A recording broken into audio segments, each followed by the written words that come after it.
So, got a question from a user, which is a good question. Um, Need advice. I'm confused between Zenfone 9 and S22. Which is better? Now, I will always say this. Asking for anything, what is better, usually is a very subjective question. There are some things that, yeah, are objectively better. But when it comes to cell phones, I feel like that's a very subjective question. So my question for you, and then I'll, lay out some things is, what are you going to use the phone for? What are you looking to get out of the phone? What's most important to you? For instance, if longevity of support is important to you, then the Samsung all day. You're going to get 5 years of support from Samsung with that device. With the Zenfone, 2 years probably at the most, from what I've seen. I mean, yeah, I just bought the Zenfone, so we'll see, how things progress. But yeah, in terms of support, you're going to be good to go with the Samsung. If you are looking for battery life on the Zenfone, way better. So yeah, if you know that you aren't going to frequently be near a charger for whatever reason, or you just don't want to have to charge the phone every night, or maybe you have to stop and charge the phone midday, yeah, the Zenfone is definitely going to be way better for you. Camera performance, I'm not a camera guy. I always say that, so I don't know. Like, yeah, find other reviewers who have tested both, or get reviews from different people, and you'll see whatever camera quality is. Personally, I think even if you're buying like super budget phones, camera quality is fine in a lot of these things. When you start getting with like to low light performance, that's when things really start to change. Or some of the gimmicks with like whatever type of image stabilization is going on. So yeah, is camera quality important to you? For me, one thing that I brought up was USB speeds. That's something that is important to me. For most people, it's not. So having a USB 2.0 port on the Zenfone was almost a deal breaker. Whereas on the Samsung, it's a 3.1 or 3.1 Gen 1, whatever you want to call it, a faster port. So if that's something that you're going to be using frequently, then yeah, you might want to consider the Samsung. Screen size. They both are small by today's standards, but the Zenfone is a smaller phone, 5.9 inches versus 6.1 inches. Is that a factor in your decision-making process? Wireless charging. The Zenfone doesn't have wireless charging, whereas the Galaxy does. So is that something that you care about? A headphone jack. The Zenfone has a headphone jack. The Galaxy does not. Are you into the Samsung ecosystem? For instance, do you have a Galaxy Watch or the Galaxy earbuds, or Galaxy Beans, as some people call them? Because if you are, then getting another Samsung device might be something that is more advantageous to you.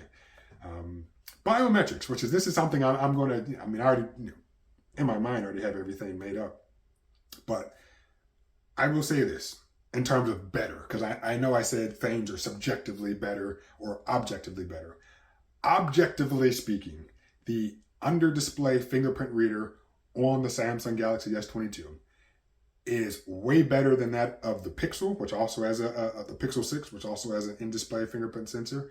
And honestly, I prefer it. So now we're talking subjectively. I prefer the in-display fingerprint reader on the Galaxy than I do the side-mounted fingerprint reader on the Zenfone.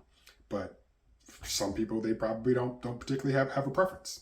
And I just took the time to bring up some of the specs. And before I forget, this Samsung, which I think it's a marvel, but it's still not something that I overtly like, is the fact that Samsung Galaxy S22 is what I'm talking to right now. From the Galaxy, I have a USB-C cable to HDMI cable that is connected to a monitor.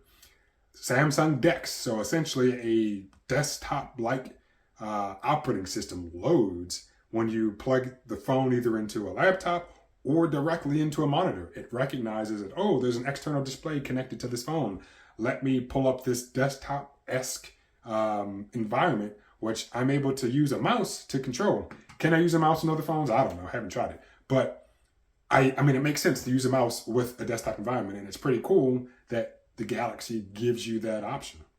So yeah, Samsung DeX, is that something that's important to you? I'm looking here at some of the specs, and I'll talk about the fork of Android, or the skin that these companies put on top of their phones. I'm not a huge fan of One UI on Galaxy devices. Well, they call it Zen UI on the Zen phone. That's more closer to just stock Android, which I like. I know you could just put a third-party launcher on your Galaxy if that's, or any phone if you don't like the launcher that comes with it. So that might not be a real issue. But for me, even after putting a launcher on the Galaxy, I was like, yeah, I don't like this. so yeah, I really don't use the Samsung really for much beyond this and occasional web browsing. Oh, one thing that, yeah, I also forgot to mention, or haven't mentioned yet, not forget to, before I forget to mention it, sorry, is the haptics. So I'll say this, and I'm bringing in a whole different phone that I know you probably don't even care about, but the iPhone, apparently, which I thought it was already there, but the iPhone now with the 14s, or let's say iOS 16, it's giving you the option to get haptic feedback when you are typing on the keyboard. I will say, again, I don't want to say objectively, because, it's still my opinion, but definitely subjectively, the haptics on the Galaxy S22 are absolutely amazing. And from watching one of Marques Brownlee's videos, I think Samsung changed the direction that the vibration motor or engine is actually moving. But this is the first phone where I have kept user or haptic feedback when interacting with the phone. So you turn off a menu, turn on a menu, it vibrates. Typing on the keyboard, it vibrates. It is amazing. Like, I don't know why I like it so much, but the haptic feedback on this is just absolutely great. So if that's important to you, great. I'll say I had and not that the haptic feedback on the Zen phone is bad, but it's just not as good. I had a Pixel 4a a while ago, and for my usage, in my opinion, the haptic feedback on that was so bad that I just left it on I left it on silent all the time, so turn the vibration off. And I had a Fitbit that would vibrate on my wrist when I received a notification or a call, and I was like, oh, just hearing it vibrate was just so bad. So I said, you know what? I'm turning that off, and I'll just use my watch to notify me when something's going on. But the haptics on that Galaxy, woo, like iPhone and Samsung, like the haptics on those devices are great. The haptics on the Apple Watch are already also really good, but I didn't realize how much I liked good haptics until I got a phone with good haptics. So is that something that's important to you? Storage options, it looks like they both give you 256 gigs at the upper end, but RAM, are you doing a bunch of random stuff on there that requires you to have a bunch of RAM? On the Zen phone, you can get up to 16 gigabytes of RAM. What are you going to do with 16 gigabytes of RAM? I don't know, but you have the option there if that's something that you actually want to do. Wireless specs, it looks like the Zen phone has Wi-Fi 6E. I do know that the Galaxy S22 Plus also has Wi-Fi 6E. Are you trying to make your devices more future resilient? I don't like using the term future-proof because nothing is future-proof, because at some point it's going to become obsolete. But the more specced out your current product is, the more resilient it is to becoming obsolete. So yeah. Anything else that I think is notable? Oh, the fact 2 physical SIM cards. With the Zen phone, I'm able to get, or you're able to use 2 physical SIM cards. That's important to me. Is it important to you? I know it's not important to most people, but yeah, I like having 2 physical SIM cards. But on the Galaxy, you're able to have 1 physical SIM and then also 1 eSIM. And from looking at the specs, I think, it depends on where you are in the world with the Galaxy. So yeah, I'm looking right here and again, this is GSM's website, so it's not GSM Arena's website. It says you can either get 1 single SIM or dual SIM, which is the option of 2 nano SIMs plus eSIM. Jesus, what? So according to that, look, the phone that I have, with the Galaxy that I have, 1 physical SIM and 1 eSIM. It looks like you might have the option for dual SIMs as well. I don't know. But yeah, how many SIM cards are you going to be using? And is that something that you need to take into account? Because it looks like that might be an issue for some people. Yeah, I think that the notable things, which I believe I mentioned at the beginning of the video, now that we're 10 minutes in and I've been rambling a bit. Battery life on the Zen phone is way better. Software support and longevity of security updates going to be way better on the Galaxy S22. Think about all the things that I just mentioned. I can't go back and recap all of them.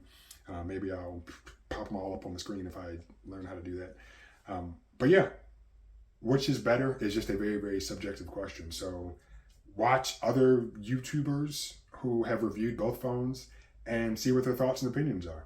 I was underwhelmed by the Galaxy S22, where I was genuinely excited about the Zen phone, with the exception of that one issue, which was the fact that it had a USB 2.0 port on it.